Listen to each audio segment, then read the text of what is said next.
comme Alberto vient de le dire, c'est de partir de l'idée que le langage et les formes classiques du mouvement ouvrier, de la gauche historique, ne sont plus aujourd'hui des opérateurs de mobilisation, et que donc il faut en trouver d'autres. La problématique du eux et nous, l'opposition du peuple et de l'élite, la reconstitution des affects mobilisateurs, voilà, c'est les pistes qui suggèrent. Moi, je me garderai de repousser tout ça, au contraire, hein, je demande qu'on y travaille, qu'on y réfléchisse.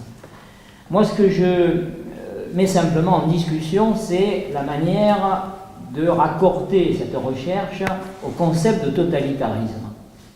Et je dirais autant je suis très intéressé par la totalité des réflexions et des pratiques qui s'esquissent, je suis réservé sur l'utilisation du terme de totalitarisme. Pour quelle raison? D'abord parce que je pense de totalitarisme, populisme. Non, vous allez voir pourquoi j'ai dit ce mot-là. C'est parce que je pense que populisme est un mot piège comme totalitarisme. Totalitarisme, c'est un mot qui a été créé pour dire que communisme et fascisme, qui critiquaient théoriquement le libéralisme, c'était dans le même panier. Et populisme, c'est un peu la même chose. C'est un mot qui vise à dire que dès l'instant où l'on critique le libéralisme et qu'on met au cœur du débat public la question du peuple et de sa souveraineté, on est populiste, que l'on soit à gauche ou à droite. Donc pour moi, c'est un mot piège.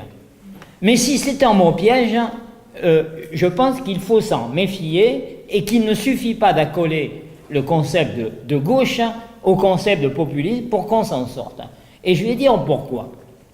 D'abord, sur le fond, je dirais que l'enjeu est bien l'unification du peuple. Mais l'année de l'unification du peuple, comme du rassemblement de la gauche, j'y reviendrai un peu plus tard sur cette question du rassemblement de la gauche. Il ne suffit pas de dire qu'il faut rassembler le peuple en soi. Encore faut-il dire rassembler pour quoi faire, autour de quoi, vers quel horizon de société.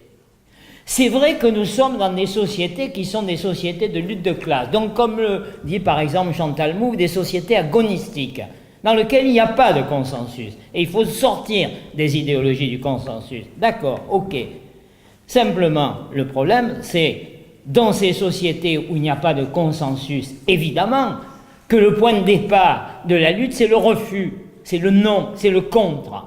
C'est le point de départ. Mais est-ce que, et si on est contre, on a besoin de désigner, évidemment, un adversaire contre lequel on combat, contre lequel on se rassemble, contre lequel on agit. Il faut désigner un adversaire. Le problème, c'est est-ce que ça suffit? Moi, je ne le pense pas. Je ne pense pas que ça suffise. C'est autour de quoi, dit-on, on rassemble, autour de quoi on rassemble et autour de quoi on crée les affects de mobilisation. Est-ce que c'est dans la détestation de l'adversaire, eux, par rapport à nous, ou l'élite par rapport au peuple, ou c'est rassembler, j'allais dire, dans la critique du système qui fait qu'il y a séparation entre le peuple et l'élite, entre les exploiteurs et les exploités, entre les dominants et les dominés. On rassemble contre un adversaire, encore une fois, ou on rassemble contre le système qui crée la subordination du peuple et qui empêche le peuple d'être un acteur politique, un acteur capable, à un moment donné, de peser sur l'orientation de la société. Et si l'on critique un système, c'est qu'on pense qu'un autre système est possible, qu'un autre modèle de société est envisageable que celui qui domine aujourd'hui et qui domine de plus en plus à l'échelle planétaire dans le cadre de la domination, ce qu'on appelle la mondialisation. C'est tant que n'est pas majoritaire la conviction d'une autre société possible, le peuple risque de ne pas se rassembler suffisamment ou de se rassembler sur de fausses pistes, de s'accommoder par exemple de l'existant et d'aménager l'existant, ou bien éventuellement de s'en prendre à des boucs émissaires. Donc s'il faut rassembler, c'est contre un système qui opprime, qui sépare encore une fois le haut et le bas, le peuple et l'élite, les dominants et les dominés, et c'est pour promouvoir un modèle de société dans lequel les catégories subalternes, les catégories populaires, ne seront plus justement dans une position subalterne. Si le rassemblement ne se construit pas autour de ça, il y a des risques à un moment donné qu'il s'essouffle ou bien qu'il soit détourné éventuellement de son objectif fondamental, c'est-à-dire remettre le peuple au cœur du dispositif dont il est aujourd'hui complètement écarté par des logiques de dépossession, de mise à l'écart, encore une fois de subordination. Et donc, pour moi, il faut être clair, on ne rassemble pas le peuple pour le rassembler, mais pour qu'il s'émancipe lui-même, Et de ce point de vue, je vais faire une petite réflexion d'histoire, sur l'histoire du mouvement ouvrier. Peut-être parce que je suis historien, mais l'histoire est toujours utile. C'est la question du eux et nous. Le mouvement ouvrier a connu ça. La première étape qui permet aux ouvriers de prendre conscience à un moment donné de leur réalité sociale et de devenir des acteurs, j'allais dire, de l'histoire et pas simplement des dominés. C'est effectivement la prise de conscience qui constitue à un moment donné un groupe qui a en commun le fait d'être exploité et dominé. La première étape de constitution du mouvement ouvrier, c'est effectivement la constitution d'un nous prolétaire opposé au eux, le eux des possédants, le eux des patrons, etc. Mais ça n'est que le point de départ. Les ouvriers ne deviennent classe et ils ne deviennent mouvement, c'est-à-dire capables à un moment donné de contester l'ordre dominant, que quand ils passent simplement de la prise de conscience de l'altérité, le et nous, à la prise de conscience qu'en s'émancipant, ils émancipent la société tout entière. Et donc ce qui soude les ouvriers dispersés en classe ouvrière et en mouvement capable de contester l'ordre dominant, c'est à un moment donné le projet d'émancipation qui met au cœur du combat ouvrier.